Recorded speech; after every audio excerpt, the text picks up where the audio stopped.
I have been patiently waiting for Reasonable Doubt to return, and they came out swinging with episodes 1 and 2. What's up, y'all? Welcome to Lawrence Support.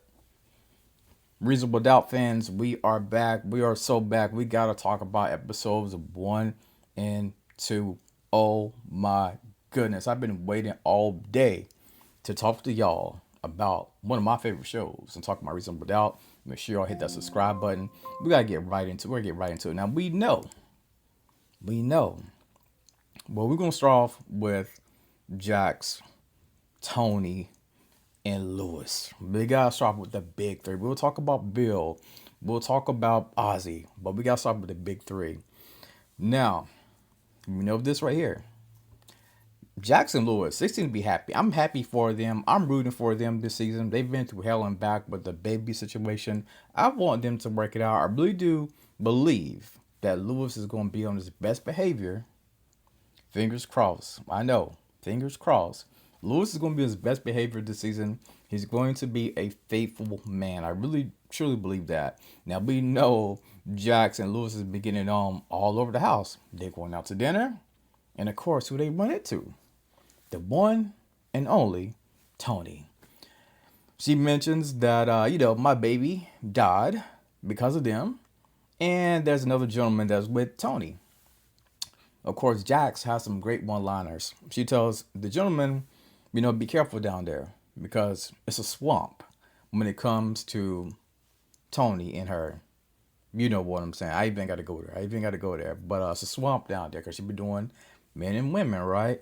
I'm like, oh my God. Okay, so now we know that Toni, of course, is getting ready to sue Jackson Lewis about the baby, right? And they give us estimate about the money. That wasn't good enough. Toni wanted more. She wanted 1.5 million more, if I'm not mistaken. So now Jackson and Lewis are trying to figure out what can they do. And, Toni says, listen, I'll drop everything. I just need Lewis to come over and give me closure. Closure? Now, when I hit the word closure, and we're talking about relationships, when I hear the word closure, that lets me know that y'all forgive me for this right here. It lets me know that I want to smash one more time just to make sure everything's out. Keeping it honest. I'm keeping it honest with y'all. Keeping it honest. But instead, it's kind of like that, but then it kind of wasn't. Jax ends up drawing up a plan for Lewis. And she tells him, listen, if you smash her, I'm killing you and I'm killing her. I'm not mad about that because that is absolutely crazy when you think about it. I want closure. So Lewis decides to go over there. He goes over there and he sees the baby crib and all that stuff right there. And Lewis is kind of blown away. He's kind of like smitten. He's kind of like thinking about, man, I could have had this right here. They're putting together all this baby stuff. They're talking, right? But he's like, listen, I got these papers for you to sign. I got to call my wife. I got to check in. And I would have checked in too. You did right, Lewis. You try your best to check in. But of course, things are going on in Toni's mind, right? Of course, she wants the closure about the baby, but really, really, when we think about it, she was going through postpartum depression, if we're being honest, right? I completely get it. I understand it. And I think Lewis needs to do some healing as well, right? And as Lewis is looking around, feelings started to come back to him, right? I was like, man, is he about to? Toni started. They had a couple scenes. They had a couple scenes, right? But it's getting freaky. I was like, no, don't do it, Toni. Toni thought about coming back onto him. Lewis like, no, this is all business. She signs the papers. She says to leave. Lewis is hurt. He's holding up Jalen Hurts' jersey, the baby jersey. He's crying. And they both are coming together, realizing the mistake that they did has hurting everybody, right? So hopefully that is the closure that both of them are looking forward to. And Lewis, as of right now, he did not smash Toni. Let's talk about this case and Bill. Now we're meeting Ozzy Edwards. Ozzy Edwards is a former child star, kind of like a Steve Urkel type, one of them child stars from back in the day. They're trying to make it bigger in life, right? So his parents, there's a whole bunch of characters in this here. His parents, Brandy from P Valley. I forgot the character that she played, but I know she played like the mom. And then you got Will Smith mama in there from Bel Air. I was like, okay, that kind of threw me for a loop too. Again, I forgot the name of the character, but again, they're all parents, right? And Ozzy is with this white girl by the name of Wendy. You know, him and Wendy get into a crazy argument. Of course, it scratches on his body, and there was a camera that found out about what he did. Now, he's in trouble, right? So now it's up to Jax to try to rescue him, right? But at the same time, when it came to Jax trying to rescue him, he didn't want to listen. He was stubborn. He was hard headed. He ended up calling Corey Cash over too. Now we know Corey comes back into this right here. He's getting a Black Excellence Award for the case about Chanel. Corey's found love in Chicago. He's trying to stay on a straight and narrow path, you know, trying to be a good guy. He's already put a ring on it, basically, right? So now him and Jax are kind of tag teaming this right here. But again, the Ozzy case is a little bit more complicated than what we thought, right? Because there's a couple secrets, a couple NDA stuff. Wendy doesn't want him to go this way. Ozzy gets offended by all of this is what's going on. He decides to fire his parents, right? Because the parents feel like you're choosing this white girl over us, right? We the ones who took you to all your practices, you know?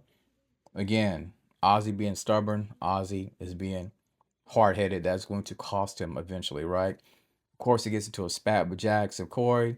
I meant to say Bill. He ends up meeting Bill as well.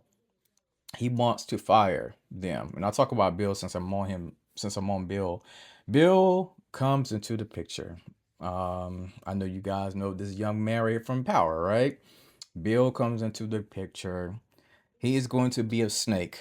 I can tell you that already. He's going to be a snake. He wants to make partner, right? But Jax says that he needs more time, right? I think Jax said she went 8 years, I'm not mistaken. He ended up going like 6, and he thinks like he's a hot shot. He's good enough to make it, right? And she lets the firm know that he needs a little bit more experience. There's nothing wrong with a little bit of experience, right? But again, we know as black people, we have to work twice as harder. But the firm is going to kind of come to his side because when they pull him into the office and they talk about it, they reject him. They reject him. He's hurt by it, but then he flips the script on them. And then that's when they realize, you know what?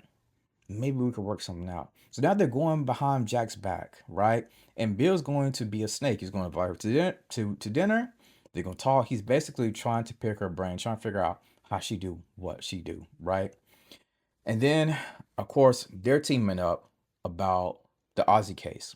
And then from there, all hell's break loose about Ozzy because Ozzy is not necessarily telling the truth. His mom drops a killer bombshell that causes him to get into a argument with his girl, right? And now that's when the camera catches it. Again, he's caught up, he's lying, he wants to get rid of Jax. Jax has a tactic of, you know, saying, oh, if you want to fire me, they always come crawling back. He does come crawling back. But of course, Bill ends up going to tell the partners about with a law firm about what Jax is doing. The law firm already knows how Jax works, right? Again, a snake in the grass. He could not be trusted. And if it's just me, but Bill was looking kind of crazy. He was acting crazy with those eyes.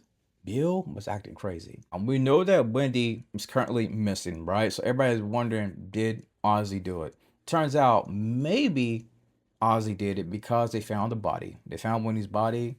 They found bullet casing. They found her body near a cabin where he was, you know, renting out, I guess, for the time being. So now it makes me wonder who killed Wendy, right? Because we saw Ozzy go into the bathroom. He called his boy Alex, be like, yo, we gotta talk about the situation right here. Drop it below in the comments. Do you think it was the mom, or do you think it was potentially maybe the sister? Because we saw her storm out, right? She was upset about the situation. So we know Ozzy, for the time being, he's getting ready to go to jail. You know, there's nothing Jackson them really can do right now, as right now, but we'll see what's gonna happen with the legal aspect, I'm pretty sure, on the next episode. And of course, you know, Lewis is back home, right? Corey's getting ready to leave, right? And out of nowhere, as we get closer to the end of the episode, Jack's father pops up. And that's how the episode ends. So can't wait to see what's gonna go down with Jack's father. You know, what's that debacle is going to be about. We will have to see. We'll have to see. That's my thoughts about Reasonable Doubt. I thought the first two episodes were extremely strong. They were very good, but the case with Ozzy, with the situation with Bill coming in, trying to make partner, trying to take over, right? The situation with Tony wanting closure. We didn't know what type of closure it was going to be because I was like, Lewis, please do not get freaky. But it was good.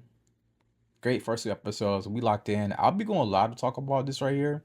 I'll be going live to talk about this tomorrow at 8. So make sure y'all tap in with your boy. And as always, thank you for tuning into the Lawrence Report.